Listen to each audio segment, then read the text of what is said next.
Tout à l'heure, la présentation du pasteur m'a beaucoup fait rire. Alors, je bénis Dieu pour sa présence et pour l'opportunité qu'il me donne ce matin d'être parmi nous encore afin de nous apporter la parole du Seigneur. Merci au couple pastoral pour l'opportunité qui m'est donnée en dimanche matin de partager une pensée que le Seigneur a déposée dans mon cœur depuis hier. Et aussi à la merveilleuse chorale, bon travail, que Dieu vous bénisse. On aura beaucoup de choses à faire ensemble.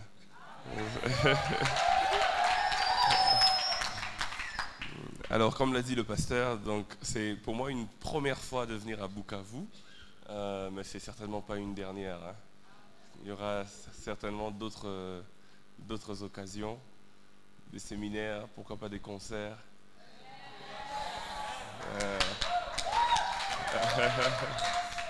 Avec l'église Pain de Vie.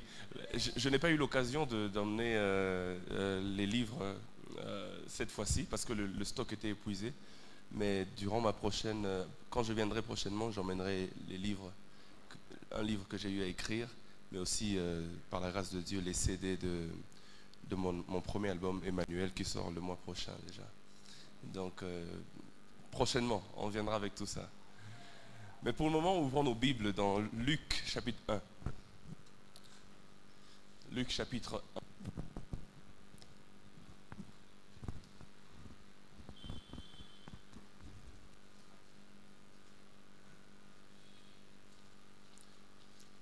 Nous allons lire à partir du verset 5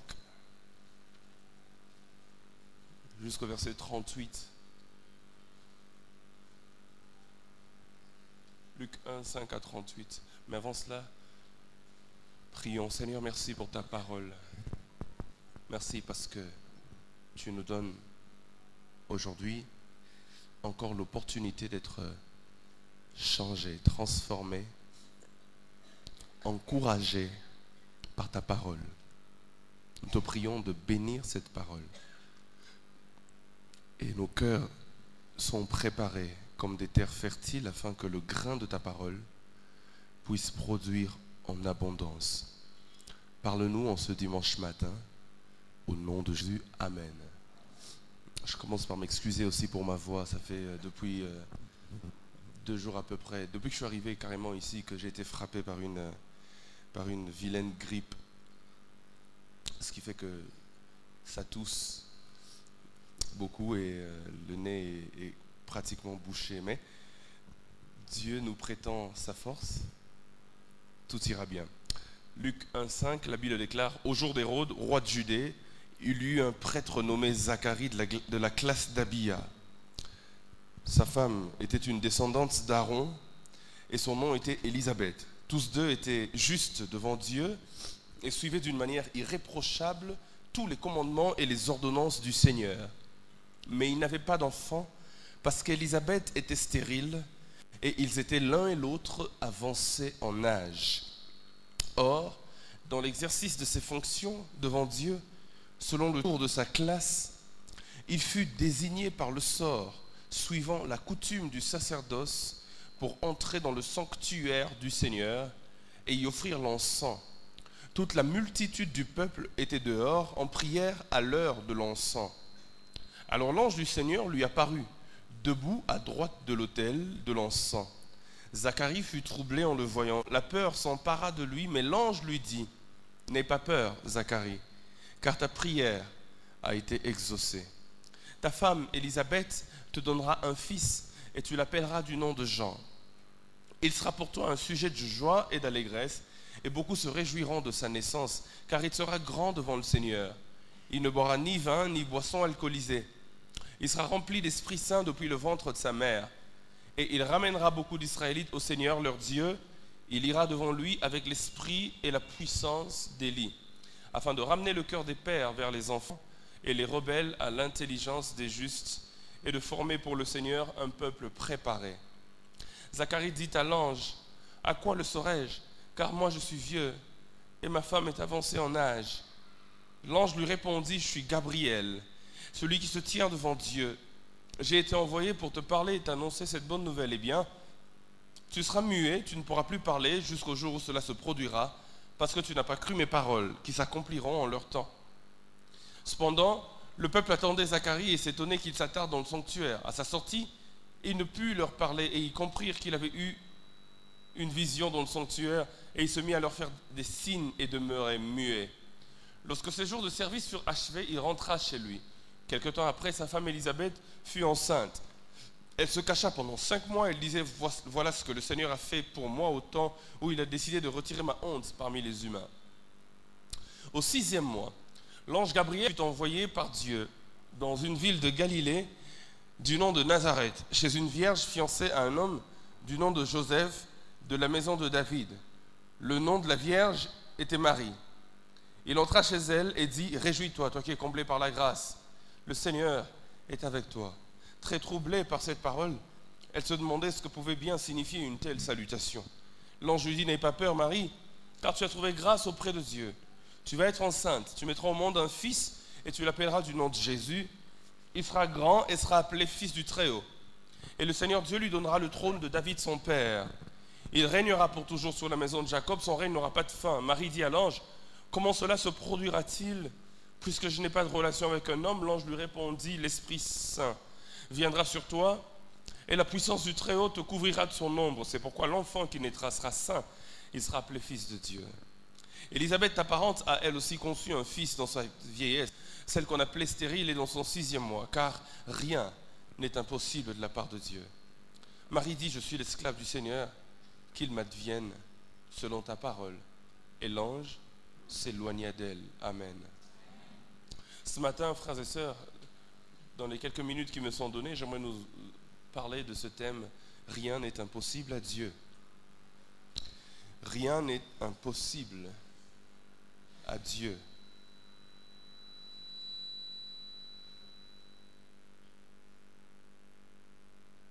Rien n'est impossible à Dieu.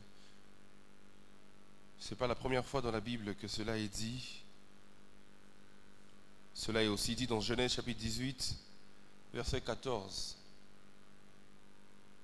Rien n'est impossible à Dieu. Alors je ne sais pas c'est quelle situation par laquelle tu passes, c'est quelle impossibilité que tu vois devant toi, mais j'aimerais t'annoncer une bonne nouvelle ce matin, c'est que rien n'est impossible à Dieu.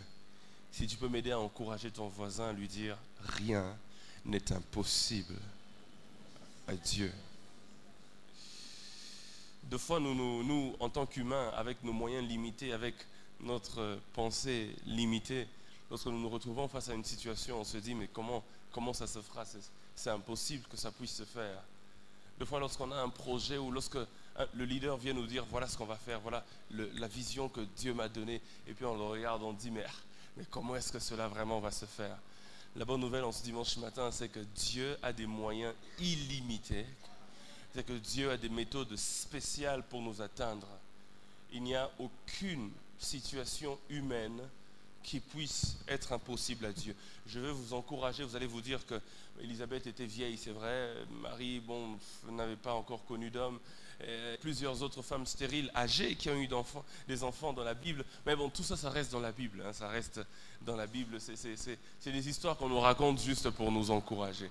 Je connais dans mon église, dans ma propre église à Philadelphie, une femme de 65 ans qui n'avait pas d'enfant, et à l'âge de 65 ans, elle a eu son premier bébé.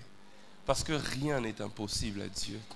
La médecine nous dit que c'était impossible, elle avait déjà atteint la ménopause, c'était compliqué, les médecins sont là, ils peuvent me dire, non mais c'est, pasteur, médicalement parlant, je ne sais pas comment ça s'est passé, mais je sais que Dieu lui a donné un enfant.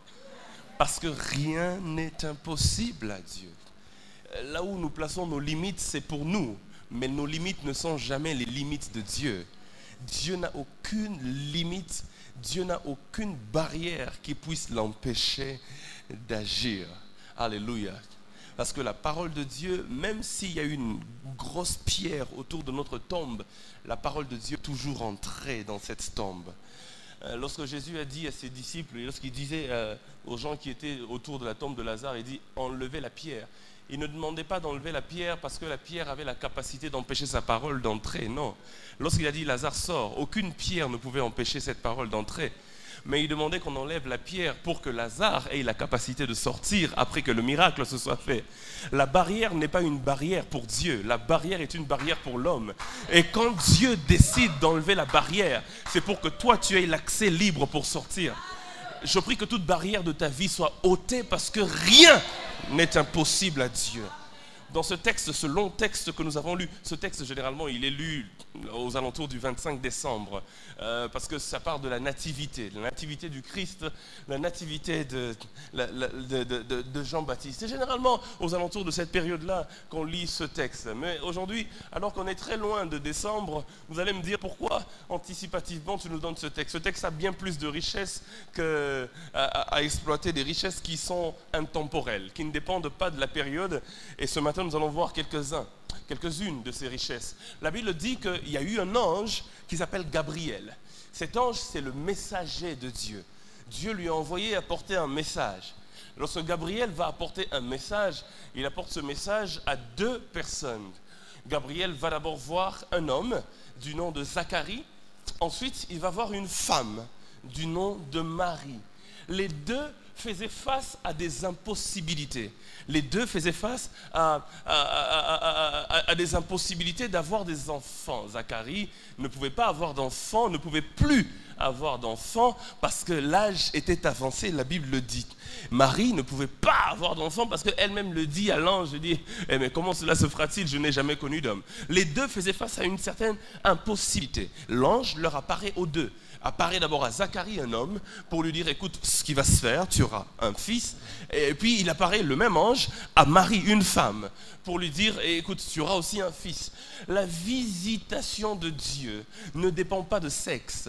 La visitation de Dieu ne dépend pas de ton genre. Le même Dieu qui apparaît aux hommes, c'est le même qui peut aussi apparaître aux femmes. L'ange est allé apparaître à Zacharie, et ensuite il est allé apparaître à Marie. Il y a une grande différence entre les 2, Zacharie et Marie. Les 2 il y a une grande différence. Zacharie est un homme, Marie est une femme. La deuxième différence, c'est que Zacharie est un prêtre, Marie n'est pas du tout dans le sacerdoce.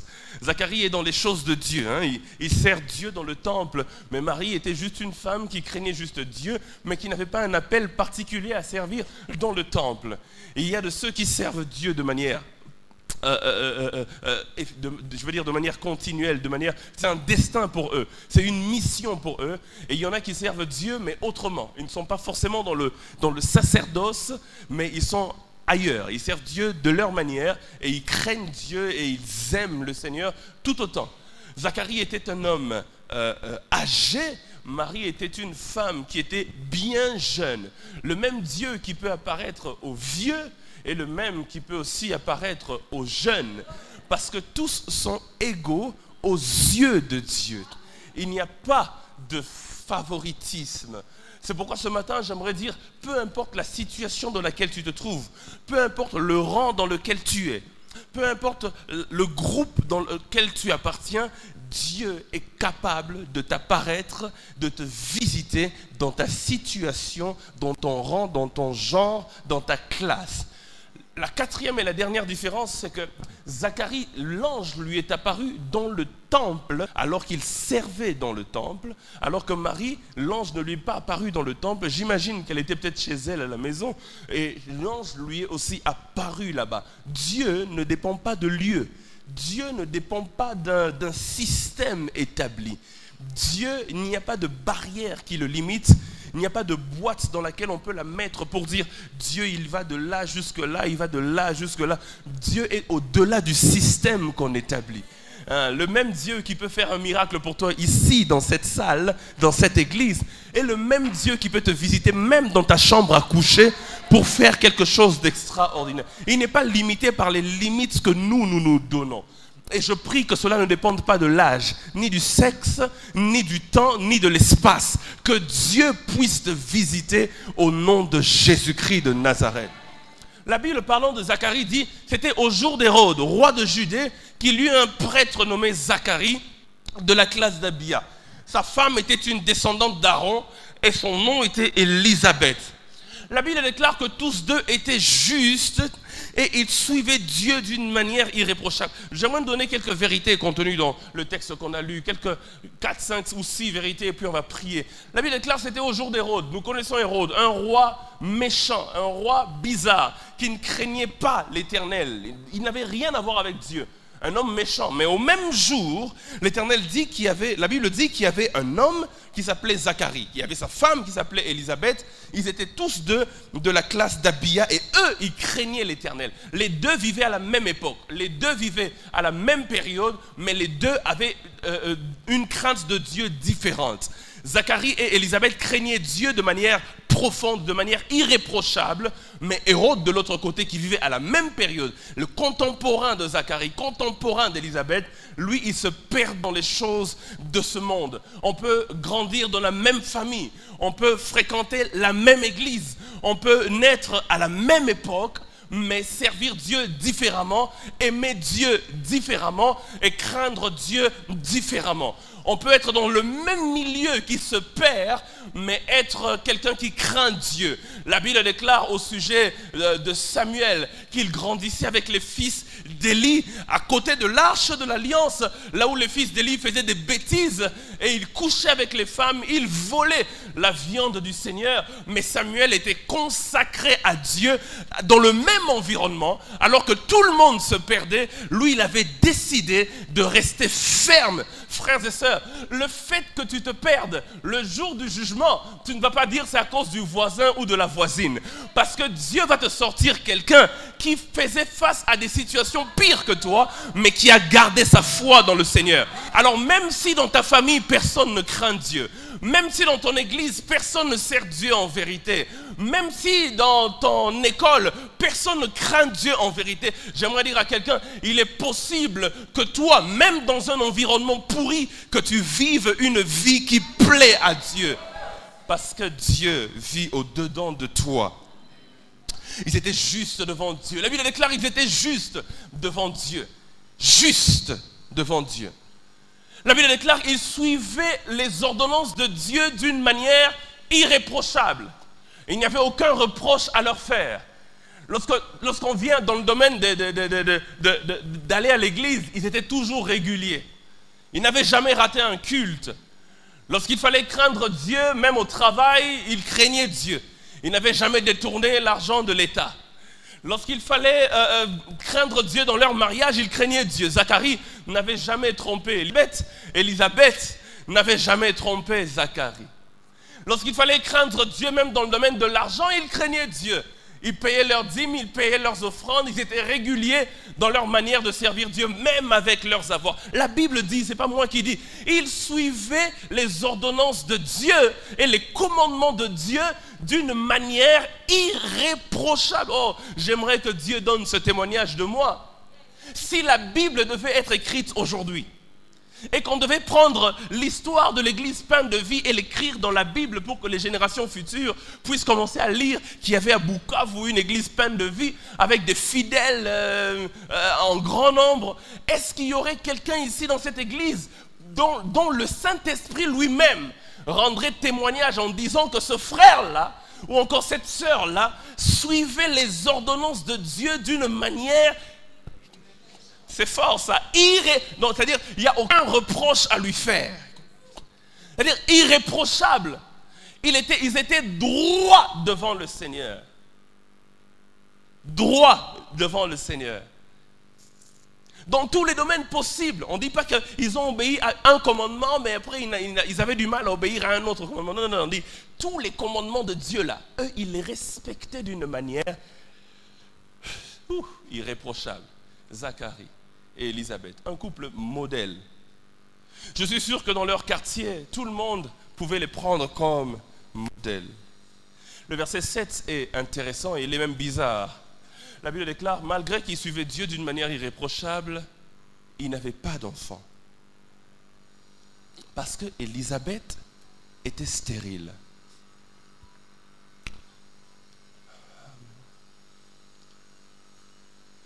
On a l'impression que ceux qui servent Dieu d'une manière irréprochable, tout le réussit. N'est-ce pas? Mais la Bible déclare que malgré qu'ils suivaient Dieu d'une manière irréprochable, les enfants, ils n'en avaient pas. Jusqu'à ce qu'ils sont devenus très âgés. C'est-à-dire, depuis qu'ils étaient jeunes, ils se sont mariés. Ils ont essayé d'avoir des enfants, ils ont essayé, ça ne marchait pas. Ils ont vu tous les médecins de la place, les grands gynécologues, ils ont pris tout ce qu'il fallait prendre. Mais il n'y avait toujours pas d'enfants. Si c'était à l'époque de Jacob, on leur aurait apporté des mandragores, mais il n'y avait toujours pas d'enfants. Ils ont fait tout ce qu'il fallait faire, mais ils n'avaient pas d'enfants. Comment ça se fait que je crains Dieu, je sers Dieu? Comment ça se fait que moi je vais toujours à l'église? Comment ça se fait que je chante à la chorale? Comment ça se fait que je paye mes dîmes? Mais je n'ai pas d'enfant. Comment ça se fait qu'il y ait dans ma vie un domaine où il y a un mais? Lorsqu'on le regarde, on dit, ce frère-là, il craint Dieu, il sert Dieu bien. Mais l'argent là, Makuta,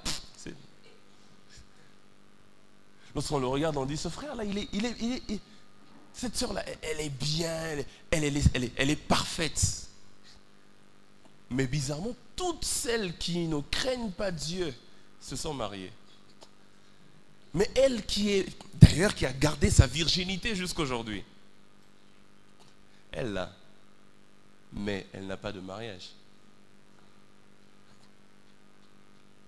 Ça vous est déjà arrivé certainement. Je suis sûr alors que je suis en train de parler, quelqu'un est en train de regarder un domaine de sa vie où il y a un mais. C'est-à-dire, il peut arriver que tout va bien ailleurs, mais c'est-à-dire, je fais tout ce qu'il faut que je fasse, mais il y a comme des domaines comme ça que Dieu lui-même réserve pour nous ramener toujours à genoux devant lui pour implorer sa grâce. Seigneur, j'ai fait tout ce qu'il me fallait faire. J'ai respecté ta loi, j'ai même soutenu l'homme de Dieu. J'ai dit, pasteur, tel qu'il est là, tous vos voyages de cette année, partout où vous voulez partir, dites-moi seulement en avance d'1 mois, moi-même je paierai le billet. J'ai semé dans l'œuvre, j'ai semé dans la vie de ton serviteur. Mais la bonne nouvelle, c'est que dans ce texte, lorsque l'ange était venu, il était exactement venu pour ce mais-là. Il y a toujours un moment donné où ce domaine-là qui ne marche pas bien, Dieu décide de descendre afin de complètement changer l'histoire. Je ne sais pas si je parle à quelqu'un en ce matin, mais je prie que cela soit ton cas au nom de Jésus-Christ. Lorsque Dieu vient nous visiter, il regarde d'abord tous les domaines de notre vie avant qu'il ne descende. Il dit, ok, faisez-moi l'inventaire. Et puis un ange vient avec une longue liste. Il dit, ok, dans la vie du frère Joseph, faisez-moi l'inventaire. Frère Joseph, il est marié? Oui, marié. Coché, ok, c'est bon. Frère Joseph, les enfants, il y en a? Oui, il y en a. Les garçons comme les filles? Oui, garçons comme filles, il y en a. Ok, c'est bon. Ok, frère Joseph, quoi encore? Il a un travail? Oui, il a un travail. Mais qu'est-ce qui manque au frère Joseph? Frère Joseph, à chaque fois qu'il va à l'ambassade demander le visa, on lui refuse toujours ça. Ok, lui il me sert vraiment, mais ça ne marche pas. Alors je décide de descendre pour changer ça. La sœur Martine, ok,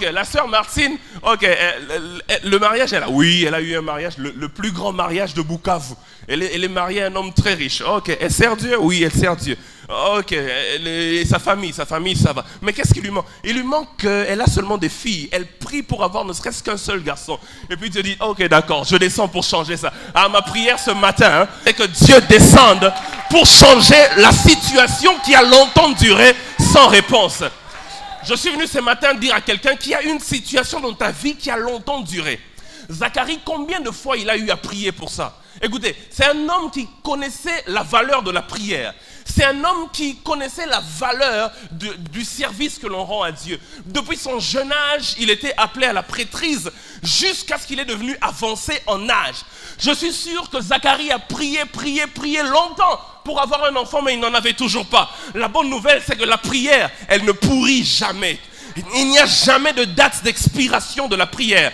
Il y a des prières qu'on a fait quand on était jeune, entrant dans le monde, mais qui seront exaucées quand on sera vieux, sur le point de sortir du monde. Mais la bonne nouvelle, c'est que ton temps ne passera pas sans que Dieu n'ait agi. Ce jour-là, l'ange a décidé de descendre. Mais j'aime la manière la Bible a organisé. J'aime les détails bibliques. Lorsque je lis ma Bible, généralement, je fais attention aux petits détails là.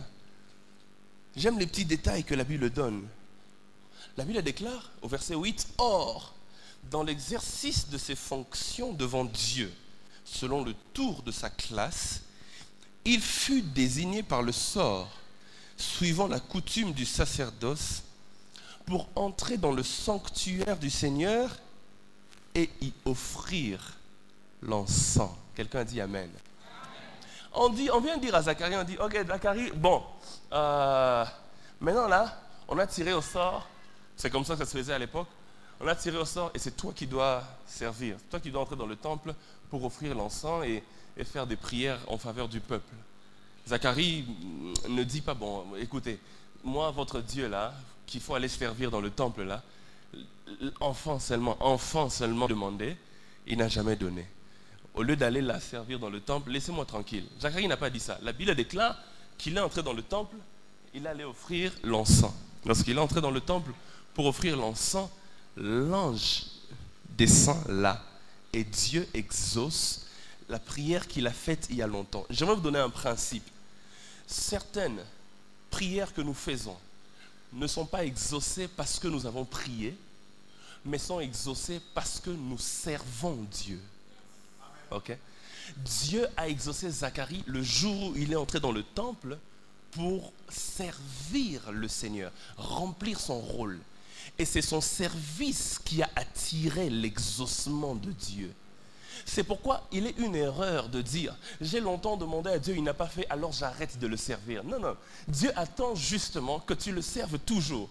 Et de fois, si ta prière n'a pas été exaucée, ton service monte vers Dieu comme un parfum de bonne odeur. Et puis Dieu regarde et dit « Oh, ok, qu'est-ce que je peux faire pour cet homme-là qui est en train de me faire tellement du bien ?» Le fait que tu viennes toujours et que tu aies quelque chose à faire, que tu serves Dieu d'une manière ou d'une autre, à l'église, en dehors de l'église, Dieu regarde et Dieu exauce. Il n'exauce pas seulement les prières, il exauce aussi les actions que nous posons en sa faveur. Et ce jour-là, Dieu descend par l'ange et Dieu lui dit, ta prière a été exaucée. Laissez-moi vous donner une image. Au verset 9, la Bible déclare ceci. Zacharie, pendant qu'il était dans le temple en train de prier en faveur du peuple, c'était ça son rôle. Tout le peuple ne pouvait pas entrer. Nous avons le privilège aujourd'hui. Mais à l'époque, tout le peuple ne pouvait pas entrer pour s'adresser directement à Dieu. Il y avait le prêtre qui entrait, qui représentait le peuple. La Bible dit que le reste du peuple était en dehors. Eux aussi, ils étaient en train de prier. Zacharie priait dedans, le peuple priait dehors. Regardez, c'est au verset 9. La Bible dit, non, verset 10.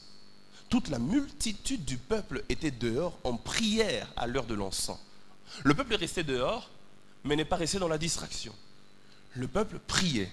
Ils savent que Zacharie est dans le temple pour les représenter. Je suis sûr qu'avant qu'il n'entre, Zacharie, avant qu'il entrait, il y avait des gens qui lui donnaient des requêtes, écrites sur un bout de papier. Ok, Sola Nzambe, tu vas parler à Dieu, non? Ok, quand tu vas aller là-bas, dis-lui que mon champ, depuis que j'ai semé, ça ne produit pas encore. Que Dieu accélère le processus. Ok, une requête comme ça. Ok, glissez vos requêtes. Si j'étais dans certaines églises, on allait dire requête m'euro 100 francs, requête m'euro 100 francs.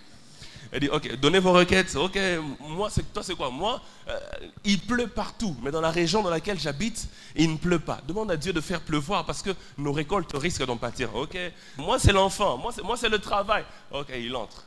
Le peuple sait que Dieu les exauce parce que Zacharie les représente. C'est comme ça que ça se faisait. Mais le peuple en dehors était aussi en prière. Oh, quelle belle image. Le prêtre est dedans dans le tabernacle, dans le temple. Il prie. Mais le peuple est dehors, il n'est pas dedans. Mais eux aussi, ils continuent à prier. Et le peuple qui est dehors sait, nos prières seront exaucées parce qu'il y a quelqu'un là-bas dedans qui nous représente. Est-ce que ce n'est pas notre cas? Jésus-Christ a traversé le tabernacle céleste et il est en train d'intercéder pour nous auprès du Père. Nous sommes de ce côté, nous élevons des prières chaque matin, chaque nuit. Mais nous savons, Dieu finira toujours par nous exaucer parce que notre Zacharie est dedans, il nous représente là-bas. La bonne nouvelle est que les prières que tu pries sur terre, Jésus prie les mêmes prières pour toi auprès du Père. Écoute, et quand il vient vers Dieu, il dit, ok, oh Père, écoute, il y a cette fille-là, il y a ce garçon-là qui demande ceci, qui demande cela, exauce-le, ne serait-ce qu'à cause de moi. Et Dieu étend sa main et il exauce. Nous sommes en dehors, nous prions. Lui, il est là-bas auprès du Père, au-dedans, et il prie aussi les mêmes prières pour nous. L'image est belle, parce que Christ nous représente auprès du Père. Et là, l'ange lui apparaît. L'ange lui dit, voici ce qui va se passer. Tu auras un enfant, mais cet enfant sera différent des autres. Zacharie dit, ma femme Élisabeth est avancée en âge. L'ange se fâche, Gabriel. Il dit, ah, tu oses douter? Moi, je suis Gabriel. Je me tiens dans la présence de Dieu, je t'annonce une bonne nouvelle, et puis tu oses douter. Ok, tu resteras muet jusqu'à ce que cela s'accomplisse. L'ange n'a pas fait la même chose à Marie. Marie aussi lui a demandé, mais comment cela se fera-t-il? C'était un peu de doute aussi, parce qu'elle se demandait, ça se ferait comment? Mais l'ange ne l'a pas frappé de manière particulière. L'ange lui a simplement dit, le Saint-Esprit viendra sur toi. Pourquoi? Peut-être parce que Zacharie connaissait plus que Marie. Zacharie servait Dieu. Vous savez, des fois, le jugement de Dieu dépend de la connaissance que nous avons. Jésus a dit une chose. Jésus a dit, vous, ce peuple, vous, cette génération, vous serez jugés plus sévèrement que Sodome et Gomorrhe. Pourquoi? Parce que vous avez plus de lumière. Moi-même, le Fils de l'homme, je suis parmi vous. Le degré de connaissance détermine le degré de sévérité dans le jugement. C'est pourquoi plus tu connais, fais gaffe. Agis selon ce que tu connais. Parce que si tu connais et que tu n'agis pas selon ce que tu connais, la colère de Dieu est encore plus grande. Ce n'est pas moi qui le dis, c'est la Bible qui le dit. Ceux qui ont plus de lumière sont jugés plus sévèrement que ceux qui ont eu moins de lumière. La lumière là, c'est la connaissance. D'accord? Et puis Dieu le frappe sévèrement, mais il y a une différence entre les deux. Et c'est sur cela que j'aimerais m'atteler dans les quelques minutes qui viennent, et puis on va prier. Une différence entre Zacharie et Marie. La grande différence qu'il y a entre Zacharie et Marie, c'est que déjà la similitude, c'est que les deux, c'était le domaine des enfants. L'ange dit à Zacharie, tu auras un enfant. L'ange dit à Marie, tu auras un enfant. De ce côté-là, ils se ressemblent. Mais la différence, c'est laquelle? C'est que Zacharie est une classe à part et Marie est une classe à part. Alors que je suis en train de parler, dans un domaine de la vie, il y a quelqu'un qui est comme un Zacharie et quelqu'un qui est comme Marie. Je vais expliquer cela. Si l'ange apparaît aux deux, mais les deux sont dans des cas différents. Zacharie a longtemps essayé d'avoir un enfant, mais a toujours échoué. Marie, de son côté, elle n'a jamais connu d'homme. Elle ne connaît même pas comment ça se passe. Elle n'a même jamais essayé de faire quelque chose de comme ça. Et l'ange apparaît aux deux pour leur dire aux deux, vous aurez des enfants. Mais leurs cas sont différents. Et il y a des domaines dans la vie comme ça. Quelqu'un qui a toujours essayé. On lui essaie encore. Il a toujours essayé. Que ce soit quoi? Avoir un travail, déposer des CV à gauche, à droite. Il a toujours essayé. Mais le résultat a toujours été un échec. Zacharie pouvait dire à l'ange, écoutez, cher Gabriel, moi je sais comment on fait pour avoir un enfant. J'ai consulté les meilleurs praticiens de la ville, les meilleurs médecins de la ville. On m'a expliqué des théories importantes, j'ai tout fait pendant des années, mais je n'ai pas eu de résultat. Y a-t-il un domaine comme ça de ta vie où il semble que tu as multiplié beaucoup d'efforts, que tu as fait beaucoup d'efforts sans jamais avoir de résultat? Tu as fait tout ce qu'il fallait. Lorsqu'on a dit qu'il fallait aller en retraite pendant 3 jours, tu es allé. Lorsqu'on a dit qu'il fallait aller à tel endroit, oh Migolo, ces derniers temps, c'est en Chine, en Guangzhou, que le commerce fleurit bien. Tu y es allé. Mais toi, quand tu commences une activité, il y a toujours l'échec qui arrive. J'ai essayé, mais j'ai échoué toujours. Marie, de l'autre côté, dit, moi, je ne suis pas comme Zacharie. Zacharie, au moins, a de l'expérience, même si il n'a jamais réussi, mais il maîtrise le domaine. Il dit, moi je suis marié, moi je suis novice, et tu me dis de me lancer et que je vais échouer. Mais comment ça se fera? Il y a des gens comme ça, où Dieu te demande de faire quelque chose que tu n'as jamais fait avant. Dieu te demande de te lancer dans un domaine que tu ne maîtrises pas. et tu as peur d'échouer. Il y a des gens qui ont peur d'échouer parce qu'ils ont toujours échoué. Il y a des gens qui ont peur d'échouer parce qu'ils n'ont jamais essayé et ils ne savent pas comment ça va se faire. Mais ce matin, j'aimerais dire à quelqu'un, sur ordre du Seigneur, jette encore le filet car cette fois-ci, le résultat sera différent. J'aimerais dire à Zacharie, ne te limite pas à tes échecs passés. J'ai reçu une fois dans mon bureau une sœur qui est venue me voir. Elle me dit, pasteur, moi j'ai décidé de ne plus jamais me marier.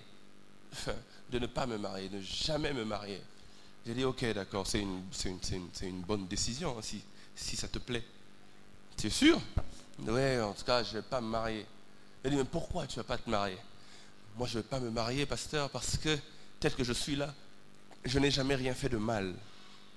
Je n'ai jamais trompé une personne avec qui j'ai eu une relation amoureuse. Jamais.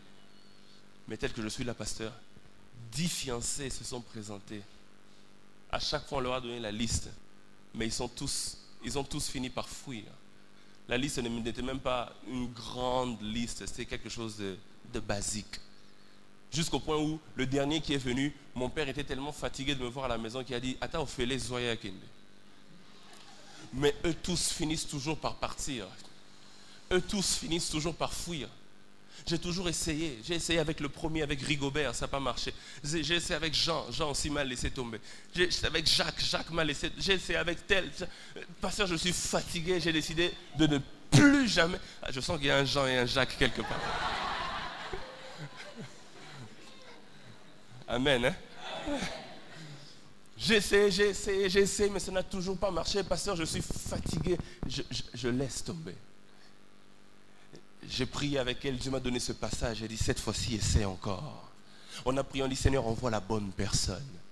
Et cette sœur est mariée aujourd'hui. Je suis venu dire à quelqu'un, peu importe comment ça n'a jamais réussi, Dieu peut faire un miracle pour Zacharie. Dieu est le Dieu des Zacharie, le Dieu des Élisabeth qui vient pour te dire tu as fait trop d'efforts, tu n'as jamais réussi, mais cette fois-ci, moi je viens te prêter main forte. Un peu comme Pierre qui veut dire Seigneur, moi je sais ce que c'est que pécher. Toute la nuit, j'ai pêché. D'ailleurs, le meilleur moment pour attraper les poissons, c'est la nuit. Je maîtrise bien. Et j'ai même eu déjà à pêcher, mais cette fois-ci, toute la nuit, je n'ai rien eu. Le Seigneur lui dit, toi, tu maîtrises selon qu'on t'a appris à l'école. Toi, tu maîtrises selon qu'on t'a appris par ton professeur. Mais la bonne nouvelle, c'est que moi, le Seigneur, c'est moi qui ai créé les poissons. Il dit cette fois-ci jette les filets à droite et sur ma parole les poissons vont venir. Je prie dans le nom de Jésus que quelqu'un jette encore le filet. Aie le courage de dire ok, j'ai essayé avec les bananes, ça n'a pas marché, j'ai essayé avec les plantes, ça n'a pas marché, j'ai essayé avec ceci, cette fois-ci je me lance dans un autre domaine et Dieu va me donner des résultats qu'il faut. Je ne sais pas c'est quel domaine qui n'a jamais marché, mais j'aimerais te dire que quand Dieu te dit jette encore le filet, ne regarde pas à tes échecs passés. Ne reviens pas vers le passé. Vous savez, frères et sœurs, il y a 3 façons de mourir. On va dire, oh, tout le monde meurt. On vient parler de rien n'est impossible à Dieu, mais on parle encore de la mort. Il y a 3 façons de mourir. 2 Rois, chapitre 6, chapitre 7 aussi. Vous allez vous rendre compte. Un jour, Dieu veut faire un miracle pour tout un peuple. Et c'était les Israélites. Il y avait la famine parce que les Syriens les avaient assiégés. La Bible déclare que ce jour-là, vous connaissez l'histoire, Dieu a utilisé des lépreux, n'est-ce pas? C'était comme 4 lépreux qui sont allés dans le camp des Syriens et qui ont apporté la délivrance que le peuple attendait. Eux, ils marchaient seulement. Mais les Syriens, lorsqu'ils entendaient, des grands bruits des chars et des chevaux. Mais j'aime ce que ces lépreux ont dit avant que le miracle ne se passe. Avant que le miracle ne se passe, ton attitude est importante. Ok? Les lépreux disent ceci. Ils disent, oh, ok, si nous rentrons dans la ville, nous mourrons. Parce que là-bas, il y a quoi? Il y a la famine. On va mourir. Et ils disent, et si nous restons ici, nous mourrons aussi, parce qu'on n'a rien à manger. Il dit, allons nous jeter dans le camp des Syriens.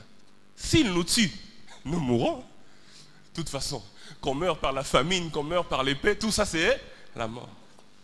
Il dit, mais s'ils nous laissent la vie sauve et qu'ils nous aident un peu, au moins nous vivrons. Il faisait face à 3 types de morts. Il disait, ok, si on rentre dans la ville, on va mourir. Si on reste ici présent, là où on est là, on va aussi mourir. Il n'y a pas de nourriture. Et d'ailleurs, dans la ville, on ne va pas nous accueillir parce qu'on est lépreux, on nous a mis en quarantaine. Il dit, mais si on va chez les Syriens, eux, c'est nos ennemis. Ils peuvent aussi nous tuer et on va mourir. Mais allons quand même chez les Syriens. La ville, c'est là où ils étaient. C'est là qu'ils ont grandi. Mais parce que la lèpre les a frappés, on les a mis en quarantaine. Ils connaissent la ville. Ils connaissent les avenues de la ville. Ils connaissent tous les circuits de la ville. Ils connaissent les grands marchés de la ville. Et ils disent, si nous rentrons là-bas, il y a la famine, on va mourir. Et si on reste ici, on va mourir. Allons vers l'avant. Il y a 3 façons de mourir. Mourir en rentrant dans ton passé. Mourir en étant satisfait de ton présent. Et mourir en te jetant vers le futur. Et eux, ils disent, le passé là ne va rien nous apporter. D'ailleurs, le passé nous a rejetés. On ne peut pas encore rentrer dans la ville. Ne regarde pas à tes échecs passés, à là où tu as échoué. Ne rentre pas dans la ville et ne reste pas là où tu es. Va vers le futur parce que Dieu a quelque chose de prévu pour toi demain. Alléluia. J'aime beaucoup ce que la Bible dit sur les 4 êtres vivants et même les 24 vieillards dans Apocalypse chapitre 5. La Bible déclare qu'ils étaient en train de chanter, de louer Dieu.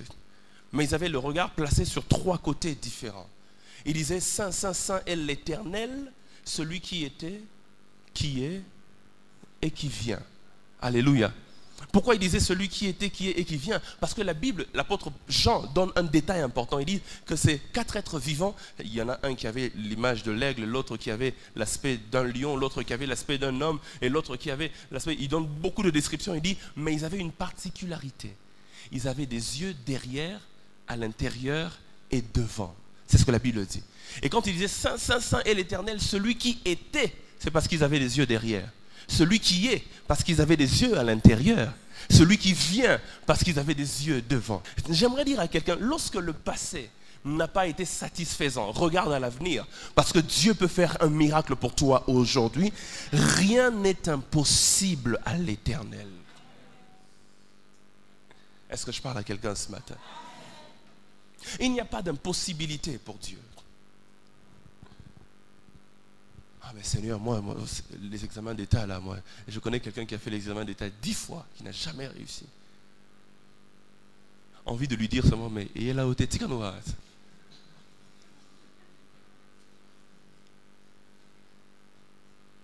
ça n'a jamais marché. Mais il y a toujours espoir. Personne ne peut mettre un point là où Dieu n'a pas mis un point. Et puis il y a des maris qui me regardent ce matin. Tu as peur de te lancer dans un domaine. Le Seigneur veut même te changer peut-être de trajectoire. Il dit arrête avec ceci, je veux que tu te lances maintenant dans cela. Tu ne maîtrises pas, tu dis comment est-ce que ça va se faire? Moi je ne connais pas les circuits. Je suis à Bukavu mais tu me dis d'aller à Kinshasa, je ne connais personne. C'est un nouveau terrain, c'est un nouveau domaine. Mais la bonne nouvelle est qu'il dit le Saint-Esprit viendra sur toi. La raison pour laquelle tu auras des résultats que les autres n'ont pas eu, c'est parce que tu auras un équipement que les autres n'ont pas eu. Quand Dieu veut que tu fasses quelque chose que tu ne maîtrises pas, il t'équipe aussi d'une manière particulière. Je prie que Dieu équipe quelqu'un aujourd'hui. Des fois, le résultat dépend de l'équipement. Des fois, le résultat dépend de qui t'accompagne. Des fois, le résultat dépend de l'huile qui est descendue sur toi. Marie, toi, tu n'es pas comme Zacharie. Zacharie, j'ai aussi un miracle pour lui. Mais toi, Marie, parce que ton cas est spécial, tu n'as jamais même essayé. Je vais t'équiper d'une manière particulière. Moi, Dieu, je te dis, commence à prêcher l'évangile. Tu dis, mais Seigneur, j'ai jamais prêché, jamais fait la théologie. Il dit, je vais te donner une huile particulière. Tu te rendras compte qu'avec tes faibles mots, beaucoup de résultats s'opèrent à cause de l'équipement particulier que tu as. Tu n'as peut-être pas la plus belle voix du monde, mais quand toi tu chantes, des miracles se font. La réussite n'est pas toujours question de capacité innée. La réussite n'est pas toujours question de talent naturel. La réussite est aussi question de l'équipement qui vient sur nous. Il dit à Marie, Marie, tu ne connais rien, mais il y aura quelque chose qui viendra sur toi. Et c'est à cause de ce quelque chose-là que toi tu auras des résultats extraordinaires. Je prie dans le nom de Jésus-Christ de Nazareth. Peu importe ce que Dieu te demande de faire, que tu as peur de te lancer parce que tu ne maîtrises pas le domaine, que ce soit dans le commerce, dans le ministère, dans les études ou je sais quoi, que Dieu t'équipe d'une manière particulière. Je connais mon grand frère avait un don spécial, pasteur. lui, à chaque fois que le prof devait donner un examen, et généralement c'est les examens d'histoire. Je ne sais pas pourquoi c'est toujours histoire. Moi, quand je grandissais, quand j'étudiais à l'école primaire et secondaire, j'aimais beaucoup l'histoire, mais par contre, je n'aimais pas la géographie. Le seul cours qui me compliquait la vie, c'était ni les maths, ni la physique, ni la chimie. Vous imaginez? La géographie. C'est pourquoi j'ai du mal à situer Goma. C'est à l'est, hein? Non, je blague. Alors, mon grand frère, lui, il avait un don particulier. À chaque, tous ses profs, c'était le même prof depuis la première secondaire jusqu'en 6e secondaire. Expert en histoire. Toutes les histoires qu'on connaît là, lui, il connaissait ça parce qu'il enseignait durant tout son parcours dans une école à Kitambo, à Kinshasa. Et ce prof-là ne l'aimait pas. À chaque fois qu'il y avait un terreau, même s'il réussissait bien, il fallait qu'on le complique la vie. Et puis il dit, Seigneur, mais je ne vais pas échouer à cause de l'histoire. La comptabilité, je réussis parce qu'il faisait, comment on appelle ça? Commercial. La comptabilité, je réussis. Les maths, tout ça, ce n'est pas un problème. Mais histoire, le prof ne m'aime pas. Alors ce que Dieu faisait, c'est que bien souvent, tu te verras, la nuit à 2h, il se réveille. Et puis il vous réveille tous là. Bon, le grand frère, quand il se réveille, il a le droit de vous réveiller. Mais vous, quand vous vous réveillez, si vous osez, il vous réveille tous là, il dit, notez rapidement, notez rapidement. Qu'est-ce qui se passe? Dieu m'a donné l'examen. Ah! Dieu t'a donné l'examen. Première question, qui était Nzingankuvu? Deuxième question, vous commencez sérieusement. Et quand il va à l'examen, c'est exactement les mêmes questions qui viennent. Ça, c'était une dimension spéciale. Où Dieu, parce qu'il sait qu'on te complique quelque part, il te révèle tout déjà en avance. Je me dis, rien n'est impossible à notre Dieu. Quand tu es un enfant de Dieu et que tu crains le Seigneur, Dieu est capable de briser toutes les règles pour ta réussite. Je prie dans le nom de Jésus que cette faveur de Dieu s'attache à quelqu'un et dit Amen. J'aimerais qu'en ce matin, nous puissions incliner nos têtes en prière. On va demander à Dieu sa grâce. En ce dimanche matin, j'aimerais que tu demandes à Dieu sa grâce. Tu dis, Seigneur, je ne sais pas quel est ce domaine qui a besoin de la grâce de Dieu dans ta vie. Je ne sais pas quelle est cette situation qui a besoin de la grâce de Dieu dans ta vie. Quel est ce mais? Je sers Dieu, je prêche l'évangile, mais je crains Dieu, je respecte ses commandements, mais dis Seigneur, visite-moi en ce moment, dans ce domaine et dans cette situation. Élève la voix et prie le Seigneur. Alléluia. Merci Seigneur. Je suis sûr qu'en ce dimanche matin, il y a un Zacharie, il y a une Marie. Il y en a à qui Dieu demande de faire quelque chose qu'ils n'ont jamais fait. Ils ont peur de se lancer. Dieu demande de commencer une œuvre, de faire une action qu'on n'a jamais faite ici. Et il a peur de se lancer. Comment ça se fera, Seigneur? Dans l'histoire de cette ville, ça ne s'est jamais fait. Dans l'histoire de là où je travaille, ça ne s'est jamais fait. Seigneur, j'ai peur de me lancer. S'il y a quelqu'un comme ça qui a peur de se lancer dans un nouveau domaine, lève-toi là où tu es. Lève-toi juste là où tu es. Je vais prier pour toi. Et en même temps, il y a des gens comme Zacharie qui ont même abandonné de faire certaines choses parce que ça n'a jamais marché. Mais aujourd'hui, Dieu te dit, il veut te visiter particulièrement. Si c'est ton cas, lève-toi. J'aimerais qu'un Zacharie se lève ce matin. On va prier ensemble.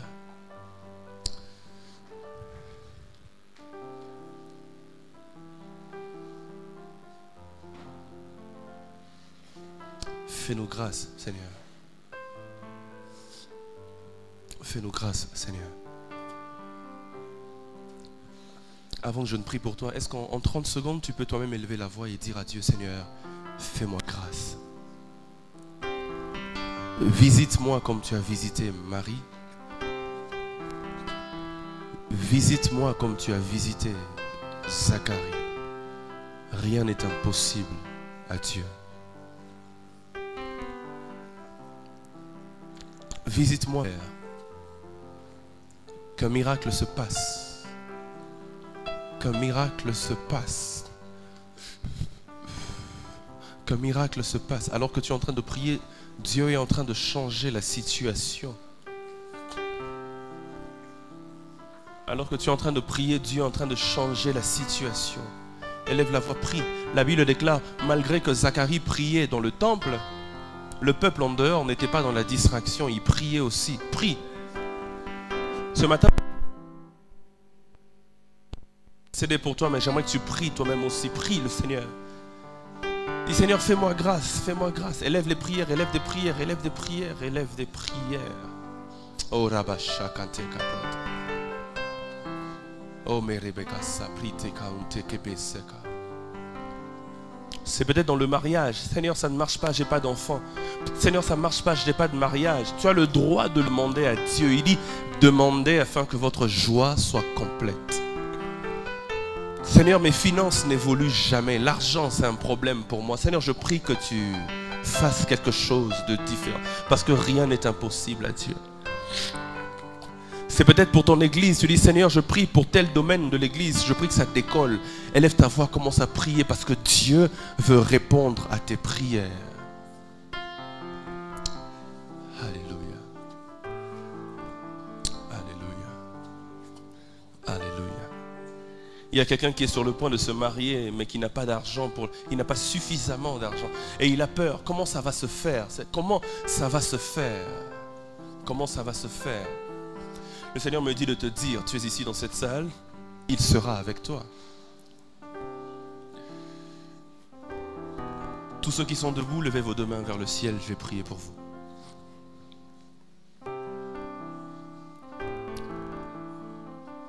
Alléluia. Alléluia. Alléluia. Je suis en train de voir dans mon esprit quelqu'un qui a un dossier qui est allé déposé à l'ambassade pour un voyage. Et tu as peur de l'issue de la décision du consul.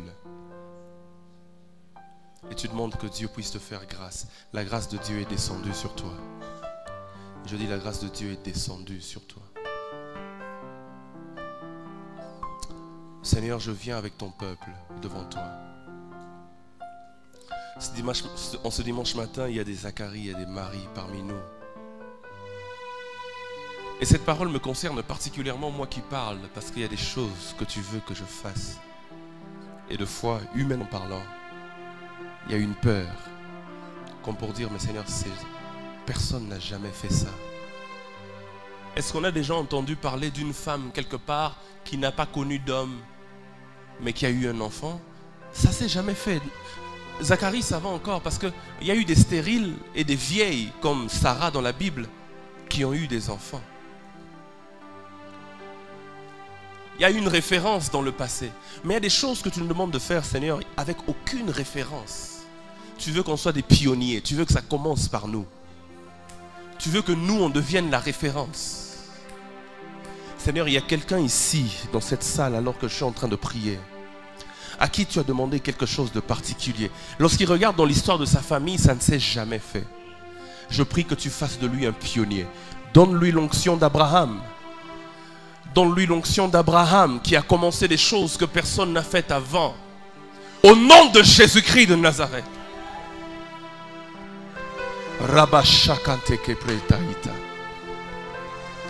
Au nom de Jésus-Christ de Nazareth.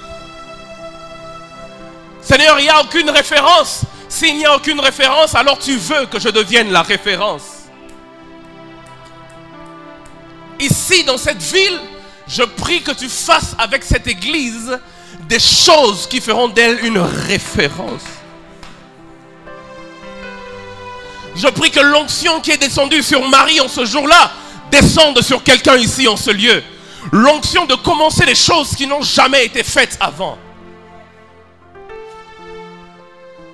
L'onction de commencer les choses qui n'ont jamais été faites avant. Et tu dis, je vais t'équiper d'une manière particulière. Tu vas réussir, non pas parce que tu as de l'expérience. D'ailleurs, tu n'as aucune expérience. Tu vas réussir parce que le Saint-Esprit viendra sur toi.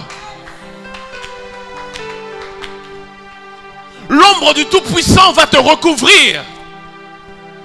La grossesse que tu auras, elle vient de l'Éternel des armées. Le rêve que tu as vient de Dieu, Marie.